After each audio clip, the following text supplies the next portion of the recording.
दोस्तों, आज की कहानी है बुआ सासू माँ आपकी भाभी तो दोस्तों के साथ घूमती है। दोस्तों, कहानी शुरू करने से पहले अगर आपने हमारे चैनल को सब्सक्राइब नहीं किया है तो सब्सक्राइब कर लीजिए ताकि आपके पास पहुँचे हर नया वीडियो।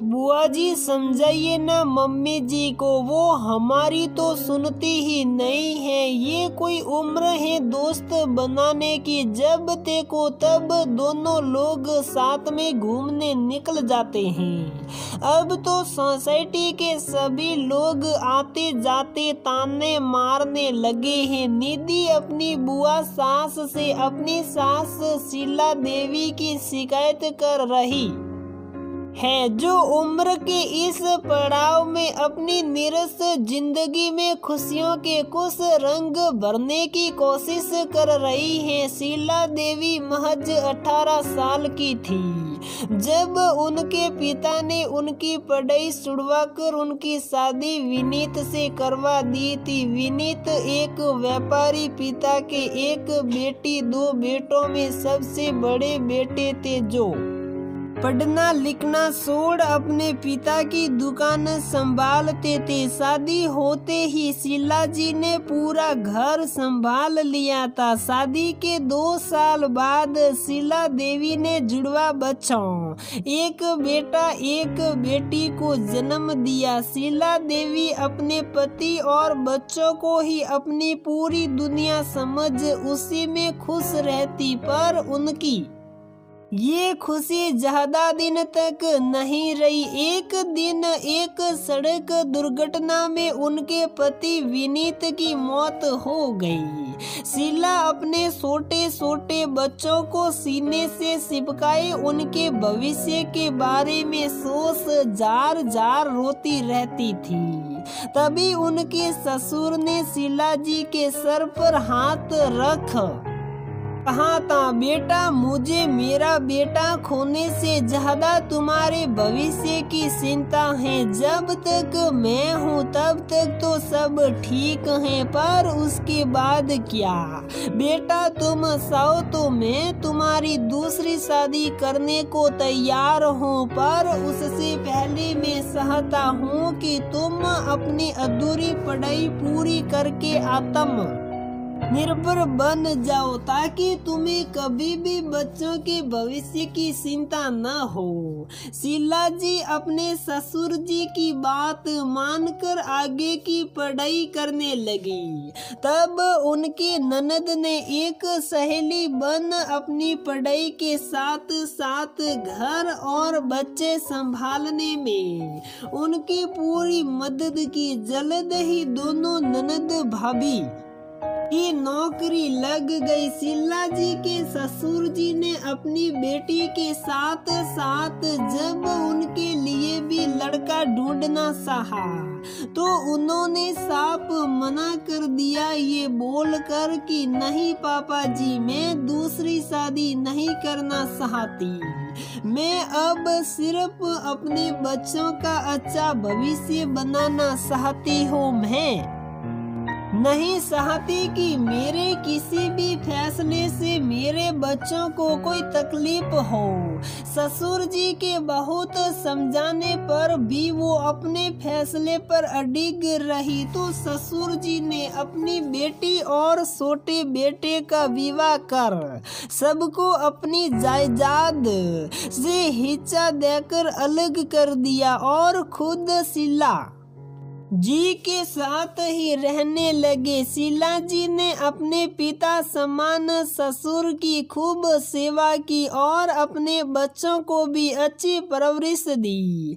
समय के साथ ससुर जी स्वर्ग सिधार गए और बच्चे भी बड़े हो नौकरी करने लगे, तो शीला जी ने रिटायर्ड होने से पहले दोनों बच्चों की शादी कर अपनी ये जिम्मे पारी भी बखूबी निभाई। शादी के बाद बच्चे अपने अपने परिवार में व्यस्त हो गए और शीला जी भी रिटायर्ड होकर घर पर ही रहने लगी। पूरी जिंदगी जिम्मेवारी और काम करने की आदत की वजह से शीला जी को ये खाली समय काटने को दौड़ता दोस्त के नाम पर भी।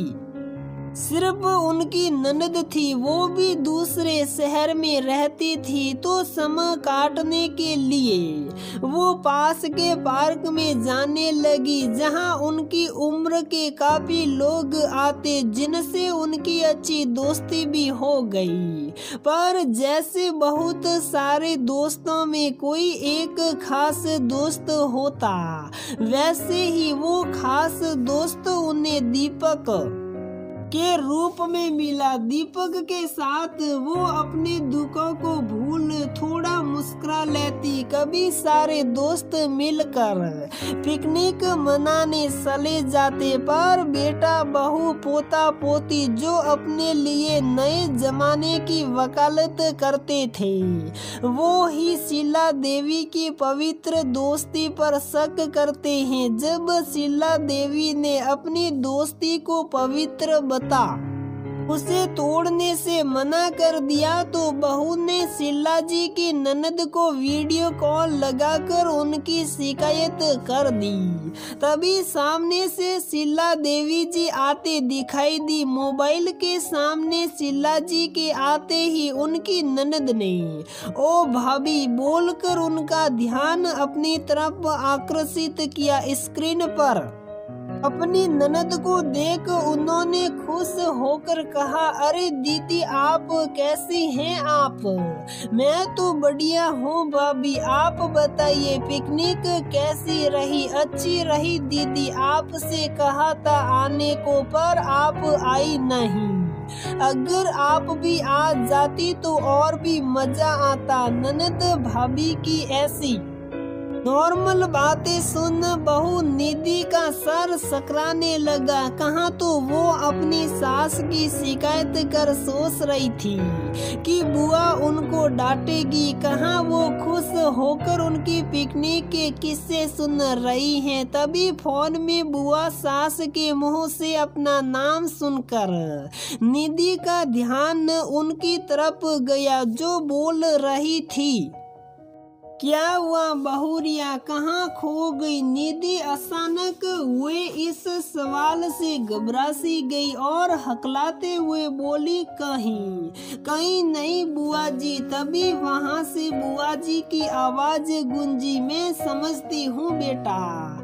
कि तुम्हें अपनी सास का यूं बाहर निकलना पसंद नहीं। तुम्हें लगता है कि इससे तुम्हारी बदनामी हो रही है, पर क्या तुमने कभी ये सोचा कि जिसने सारी जिंदगी अपने बच्चों की अकेले देखभाल की, वो कोई ऐसा काम करेगी जिससे तुम लोगों का सर झुक जाए? अच्छा बताओ, जब तुम बाहर नौकरी करने जाती हो तो क्या तुम्हारा कोई पुरुष दोस्त नहीं है, या तुम्हारे पति की कोई महिला मित्र नहीं है? यहाँ तक कि तुम्हारी बेटी और बेटे की भी सभी से दोस्ती है। तो जो दोस्ती तुम्हारे लिए सही है वो मेरी भाभी के लिए कैसे गलत हो गई? मेरी भाभी अकेलेपन से जूझ रही थी तो मैंने ही उन्हें बाहर निकलने को कहा था, पर मुझे ये नहीं पता था कि अपने आप को मॉडर्न कहने वाले तुम लोग इतनी छोटी सोच रखते हो। मोबाइल कंप्यूटर अपडेट करते हो, कभी अपनी सोच भी अपडेट कर लिया करो। जो काम तुम्हारी जनरेशन को मॉडर्न बनाता है वही काम हमारी जनरेशन के करने से तुम्हारी नाक कट जाती है। बुआ सास की बात सुनकर निधि अपने आप में ही अपनी सोच पर शर्मिंदा थी। कैसे उसने मम्मी जी की बार बार ये बात कहने पर भी कि दीपक जी से उनकी सिर्फ अच्छी दोस्ती है, उन पर विश्वास